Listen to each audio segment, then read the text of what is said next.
Hey guys, welcome back. So last week we did pretty well, right? We expected the bounce and then we expected the dump, and it pretty much played out the way we wanted to. So this week, with that being said, right, let's go to the bigger picture, kind of see where we're at. And we know for a fact that if I zoom out, bigger picture wise, this was the uptrend channel. We broke in it and we have been on a heavy downtrend since. With that into consideration, right? I do think that we are kind of due for an oversold bounce, right? But I just think that, it could just end up being an oversold bounce. Like, I don't see this, getting over 4250, 4260, right? At the most, probably pushes here, for that wave four bounce before we dump for a wave five. But you may ask me, like, hey, like, you discussed that we fail and we come to the bottom and, we're kind of at the bottom. Why can't we just have a major bounce? We definitely could. I just think we're a lot weaker, just given the backdrop and everything. But yeah, like you asked me, right? Like, the plan was to come to the bottom of the trend line, right? And we are here, right? And we also know that this level here is a level of major support. And the thing is, we broke that on Friday and we're kind of opening below it. So, I mean, if you are expecting that end of year rally, right, it has to be here. It can't be any lower, because if it bounces, right, if it bounces like what I have here, right, just a small oversold bounce and we dump, then we're very likely not going to have that end of year rally that people are expecting, right? Basically, if you were a bull, right, you need this level to hold and you needed to continue pushing higher like that, right? Because we can't do something like what I have pictured here. It has to be very aggressive, very bullish. You need to see the dollar sell off, etc. And that's what your bullish path would look like. What I have marked here, right, is a potential path that I feel is probable based on where we are in the market. And as you can see here, I've only kind of put the short-term path. I haven't really kind of, mapped it further, because there's multiple ways it can go, right? If this entire thing is where your B wave ended, then this is your one, your two, right? We come down all the way for that wave three, then it will have a minor four, and then we come down for that five, right? So that's one path. And the other path is this entire thing right here is your ABC. Then you have your B wave bounce, right? It will look something like this. We reject, and then again, you come down to this. So as you can see, both the paths do end up at the same level, the bearish one at least. The only difference is, like, is it going to be a B wave bounce or is it going to be a wave four bounce? We won't know till the market does that, right?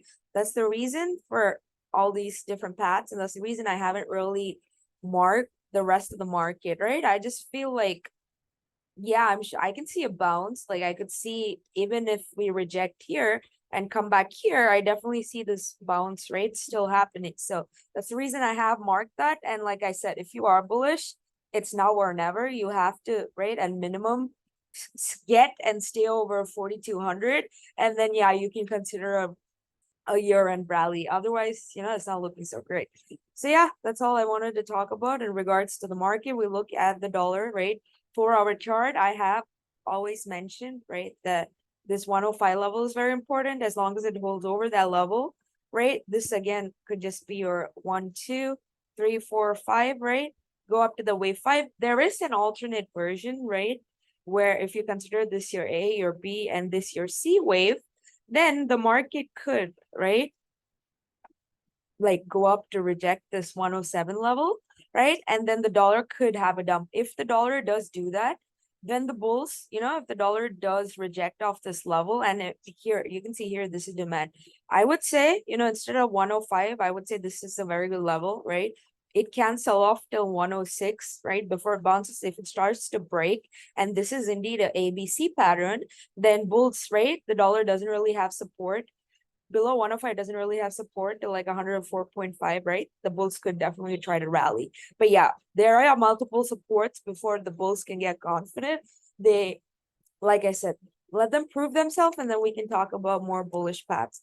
And the 10-year, again, we did reject off the trend line, but again, you can see here, kind of just been sideways, right?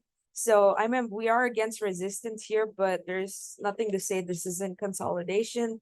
So far, we have just been, consolidating and going higher. On the 10-year, we look at the wicks, and you can see that we did, right? We are struggling to get over this 21.5 level. The reason you can see here is this is a supply box. So if you want to be bearish on the market, right, you need the wicks over 22, then you can run up to 26. Otherwise, right, if the wick starts to get weak and it cannot hold over 19, 19 is the line in the sand, below 19, momentum shifts towards the bulls, right?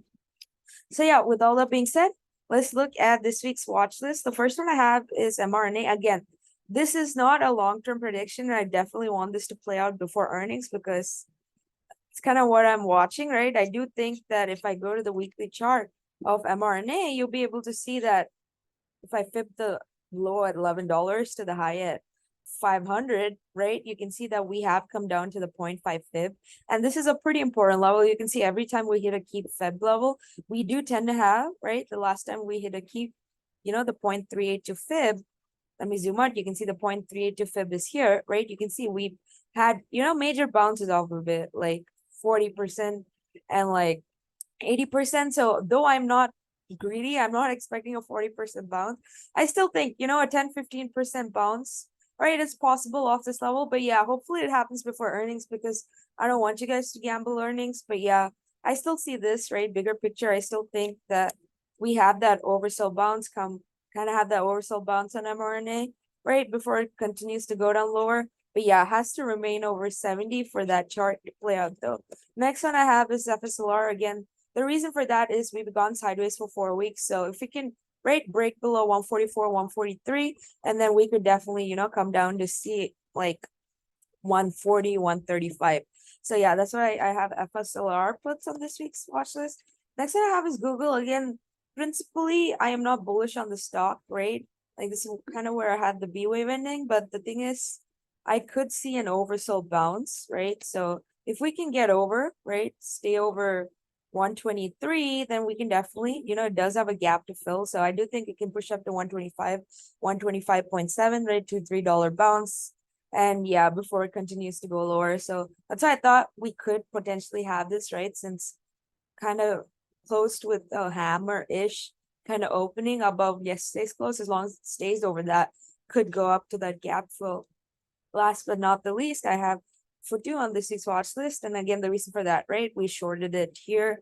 Now, again, you can see this is again a key trend line. If we can break below 57, right? We could come back down to like 48 and even lower to 40.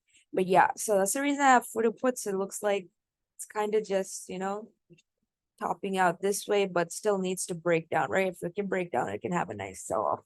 All right, guys, thank you so much. Have a great day.